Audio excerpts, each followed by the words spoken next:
And then you said it was lesson 4, right? Lesson 4. Awesome. So we're going to be working on, I'm here with my brother in arms, Jaden. We're working on lesson 4 from 48A. And Jaden, so we're going to be working on, I'm here with my brother in arms, Jaden. We're working on. I don't know what happened there. Oh, I know what happened there.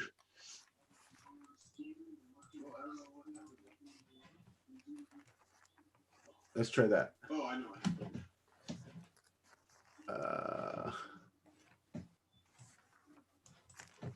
Okay, I think that's better. I think we shouldn't have an issue now. Jaden, do you have a favorite problem? I think that's better. Oh, no, we still have an issue. Jaden, do you have a favorite problem? What is going on here?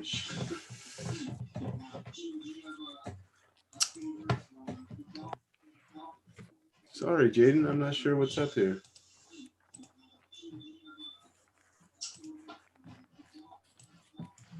Sorry, Jaden, I'm not sure what's up here.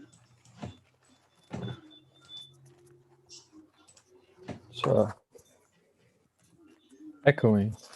Yeah, it's so weird, isn't it? Oh, that's the problem. Stupid YouTube opens up a new little window without my permission. So we were getting feedback from that window. Well, that was kind of a failed launch. Which problem should we start on, Jaden? Well, let me check, see which one I wanted to work on.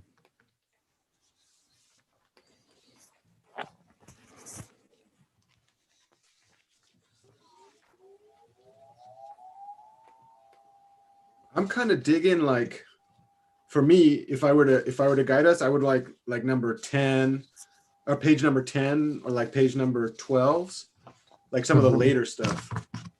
Okay. Yeah. How do you feel about that? That works. All right. So here we are. We're on, after that little blip that we had at the beginning there, we're on lesson 4, problem 6.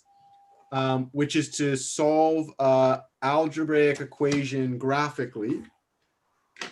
So one of the first things I might do is ask you, Jaden, out of all the colors that you see in front of you, do you have one that makes you smile the most? Or two, actually, we need 2 colors. Dark blue and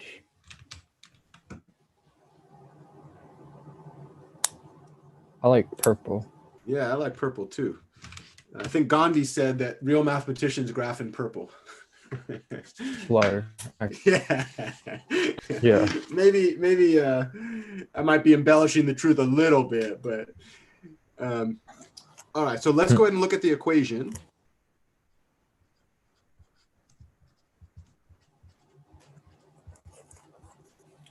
And we'll call this 2x squared minus 8x minus 1. And then on the other side, what does it say on the other side? So it says 3 minus x. Awesome. Do you want to do blue on the left or blue on the right? We could do blue on the left. Awesome. Okay, so what we're going to do is highlight this in blue. And then we're going to call this entire side, which is now in blue, highlighting, we're going to call this the left-hand side of the equal sign.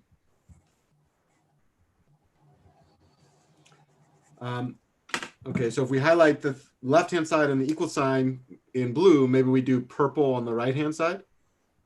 Could you guess what we call this over here? The right-hand side. You got it. Look at you. Baller. And sometimes, so we'll call it the right-hand side of the equal sign. And sometimes it's nice to have what we call like acronyms or mnemonics or just fast ways. So sometimes we call the thing on the left-hand side, we call it LHS. Could you guess what LHS stands for? Left-hand side. You got it. And then could you guess what we call the other one? RHS. Baller. All right. So the reason that that's kind of useful is what we're going to do is actually graph each side individually.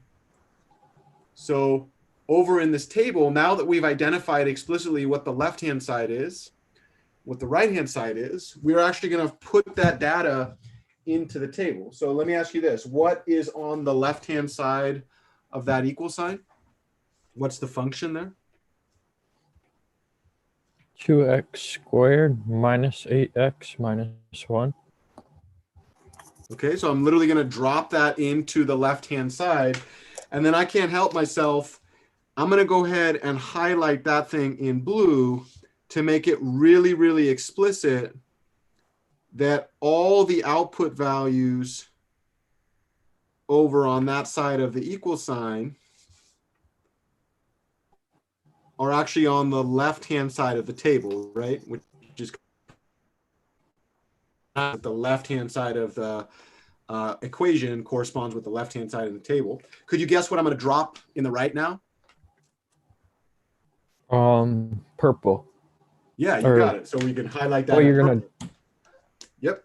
And then could you guess what equation I'm going to write there, or what function I'm going to write on the right-hand side?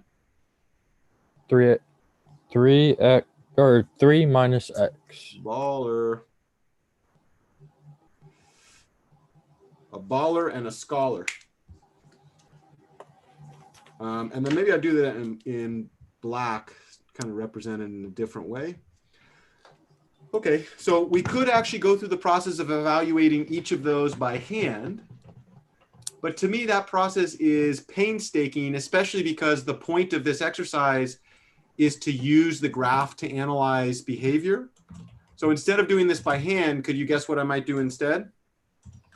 Go on, do it online through Desmos. Yeah, we're going to start with Desmos. Later, we'll do this. So in this case, we'll go up to this little add new item. Mm-hmm. And then we're going to go down to table. And then we'll call the input variable. What's the name of the input variable here? What's the name of the thing over here?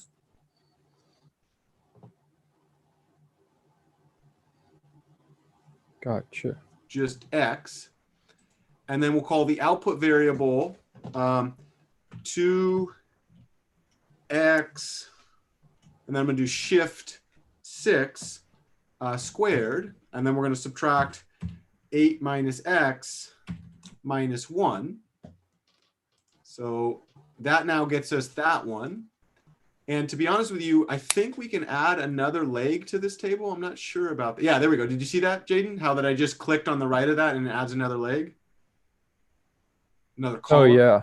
So I can put 3 minus x. And this one's kind of nice because it's actually in purple, which is really nice, right? Like it's not just... yeah, so let's go back.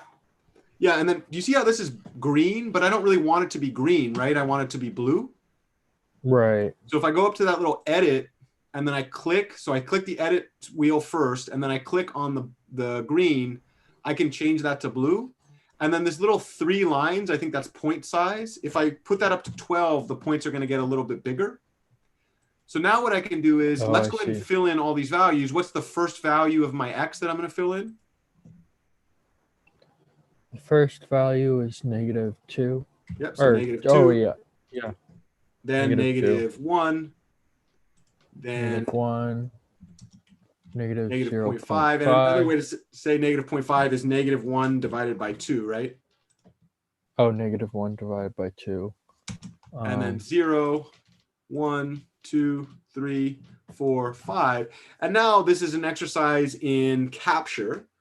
So I'm going to capture the outputs that I see available here on my actual table, right? So now I've got. Wait.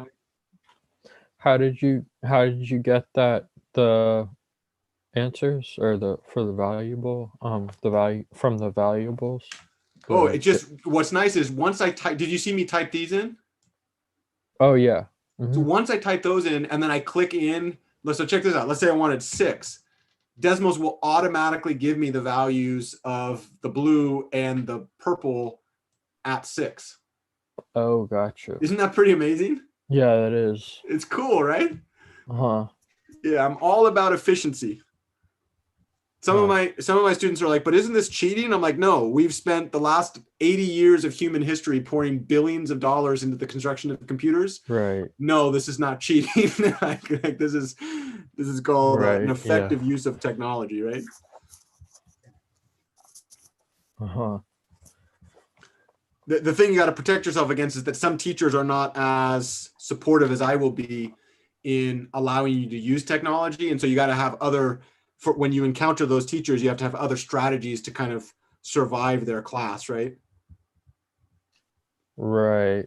And so one of those is going to be the use of TI calculators, which we will study either in this quarter of the net or the next. It's just we're doing a lot right now.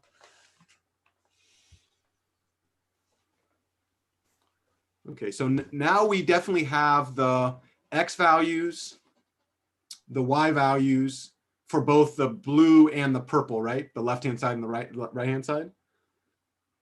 Right. Could you guess what I'm going to do next now that I have the X and Y values for each blue and red? Or blue and purple, sorry.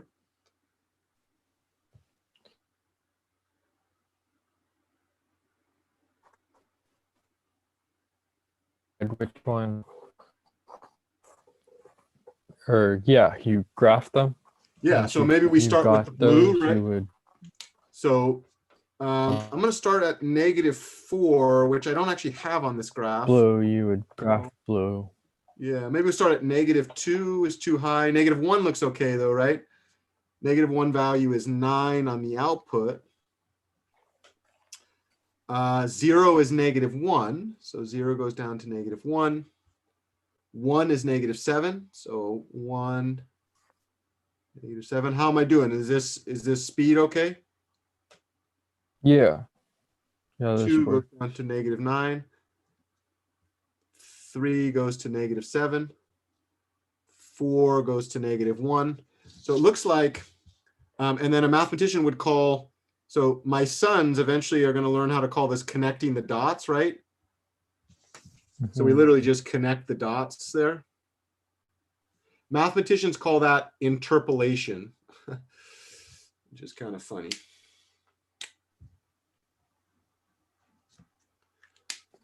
So that blue graph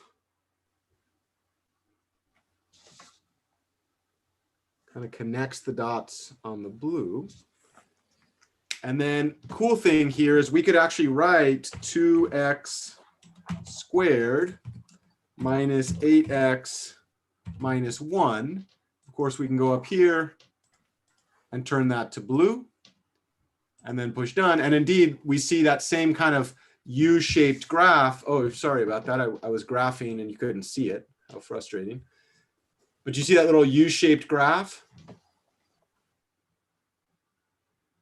Yes. So that thing's called a parabola. Okay.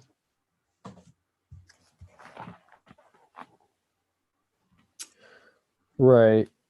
Yeah. And then could you guess what we're going to do for the purple one?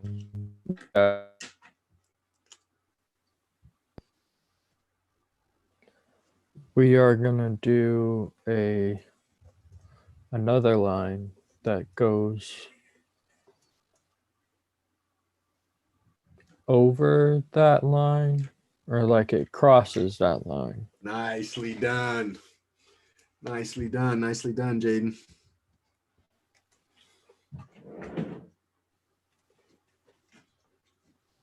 I like the way you said that. Mathematician might say that it intersects.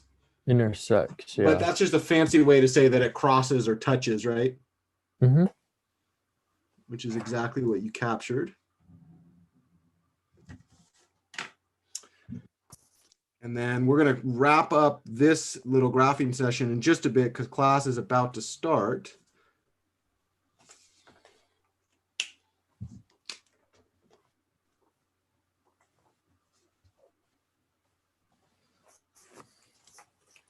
Okay.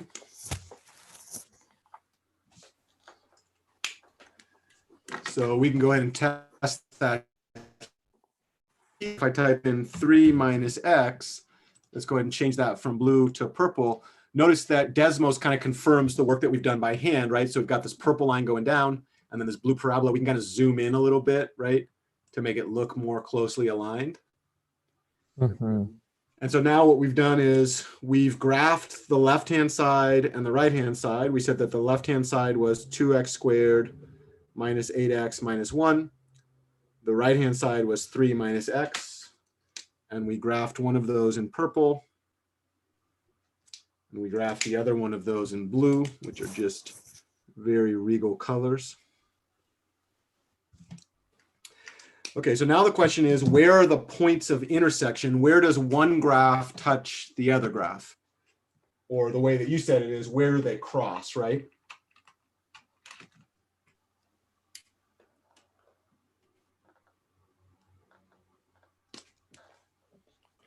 They are crossing at, in terms of x-axis or y-axis? Or like, so they're crossing mostly at the y. So I would say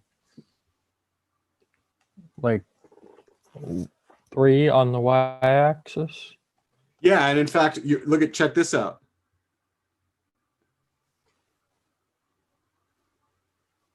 When are the outputs equal? That's another way to ask that same question. The outputs are equal at, let's see, I have it right here. 4 and -1/2, or 1/2. -1, yep. Oh yeah, the outputs are equal when x is 4 or x is -1/2. And so guess what? So we would write that point of intersection. So these are points, and there's 2 of them. Either it's 0, -1/2, and 3.5, or it's 4 and -1. And what you just said is that leads to the solutions. Either x is -0.5 or x is equal to 4. These are solutions to that equation.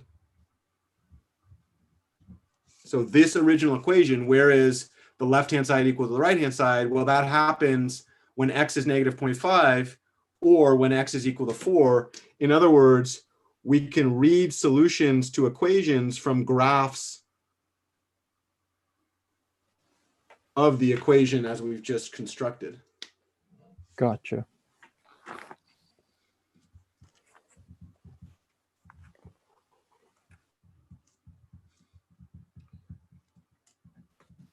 And then why don't we end our live stream there? Let me end. Oh, sorry. Let me stop my screen share. And then I'm not sure what's going on here.